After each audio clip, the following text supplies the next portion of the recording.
Yeah guys, so basically this is just a tip video here on things that I didn't know when I was starting off LiesofP and things that I wished I knew, because at the start of this game it is very painful. Like, I am a regular with these kind of Dark Soul games because it's such a mix of all three of them, like Sekiro, Bloodborne and Dark Souls. Kind of confused me a little bit, but I got there in the end. And these are just some tips that I came across that might help use. The first tip is basically going to be the perfect guarding and how to stagger an enemy. And basically how to do a perfect guard is you kind of have to hold the guard button at the exact time that the enemy is going to attack you at, and then you'll hear that kind of chime and the red light coming off the sword, and that means that you had a perfect guard, and that will build up the enemy's stagger. And as you will see here now, as I'm showing, that basically once there's a white flashlight above the enemy's health, then that's when you know the enemy's able to stagger. And what you can do now is hold your heavy attack button and then get the enemy to stagger. And what I normally like to do is, before I do the fatal attack, hold on for another heavy attack, and once I do that second heavy attack while he's already staggered, is to do the fatal attack, and that's just to get maximum damage. And when I'm doing this fatal attack here and the enemy goes down, once the enemy's coming back up, I'll hold for a third heavy attack and get that extra damage up. And like, I'm not sure if you can see when he's doing his damage, like up there by the health bar, he'll do damage, but I can also get that damage he dealt, so I can basically get that back when I attack the enemies. So if you're seeing there, or when I'm guarding, you'll see that little kind of lighter shade of red. That'll slowly go up and up, but I can get it back if I attack this fella here. So you'll see it go up there when I get an attack. So basically the quicker you attack them, the quicker you get it back, essentially. So you don't really lose anything when you're guarding it, which is a handy thing to know. It's kind of like Bloodborne in that sense. And then the parrying is more similar to Sekiro, like breaking the stagger and everything. So you'll see here, these two guys are going to attack me. And you can see that just getting longer and longer. And then once you get attacked, once they actually do damage without you guarding, you will lose all that kind of the regain health that we could have got back. So if we get hit once, we're going to lose it. And then if we were to attack, we'd get all that back, which is a pretty handy tip to know. For tip number 3, Argo. You'll see it there in the top right hand corner. It's highlighted blue. So when it's highlighted blue, that means that I'm able to buy a level. So once it's always highlighted blue, you're able to get a level, at least one, once it's blue. But when it's white, then you're not close enough to get a level. And when you're at the early stages at the game, you have to go to the stargazers to level up. But once you get to the hotel, you'll have to go to a certain NPC to get your levels. You won't be able to level up when you go to the stargazers later on in the game. It'll always be with that certain NPC when you're at the hotel, so you'll always have to travel back.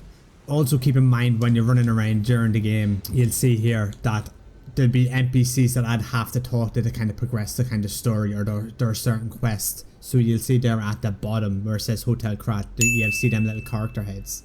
That means they have dialogue for you to listen to, and then you keep on talking with them until they repeat themselves. But once they start repeat themselves, then you're good to move on. And that basically goes on with our kind of quest line or storyline or whatever. And then also here, you'll see an icon beside it, like a certain kind of fast travel location. That means that there is an NPC around there that is looking for you to have a talk with them, because some NPCs out in the world like ask you to go out and find them certain kind of objects, or like a bottle of wine, have to bring it back, and then they either give you like a little gift, a little present, which is always nice. Yeah, so that's a handy tip. So always look out for that, and always look out for the kind of key items that you will find out in the world. So the key items here would normally be around, you'll see them here. See that there's one, the faded whistle.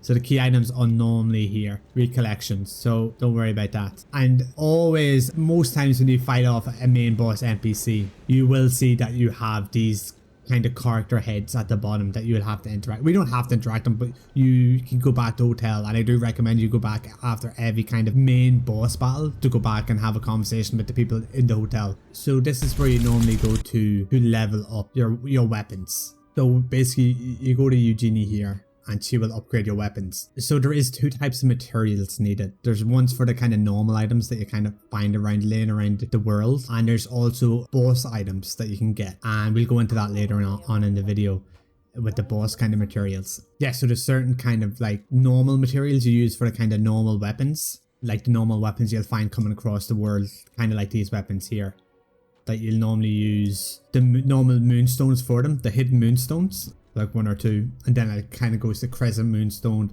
and then half moonstone, and then it'll ask for a full moonstone. That is kind of for the normal weapons. But then when you get to the special and boss weapons, they'll be asking you for 1 dark moonstone, and then it'll go up to full moonstones, and like they're just more rare to get, of course they're for special weapons, so they'll be harder to find. But this is one of the sorts you can get from defeating one of the bosses.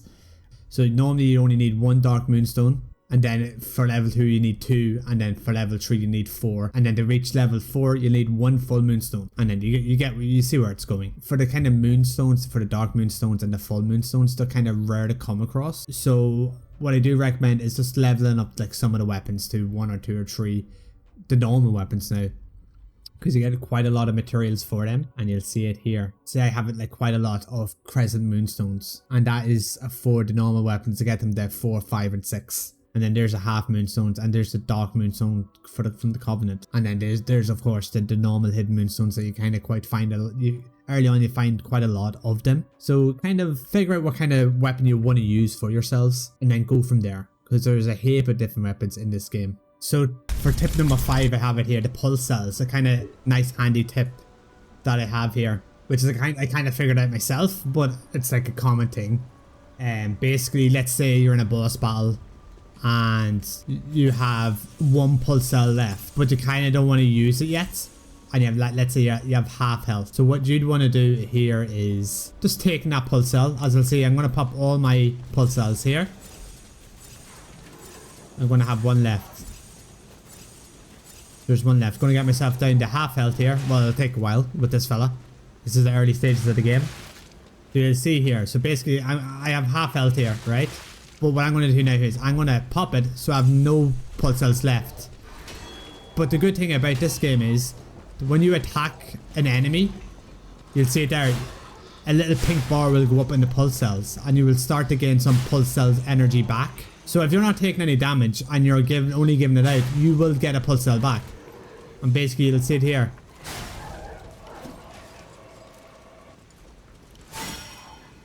See the way I just got that pulse cell back?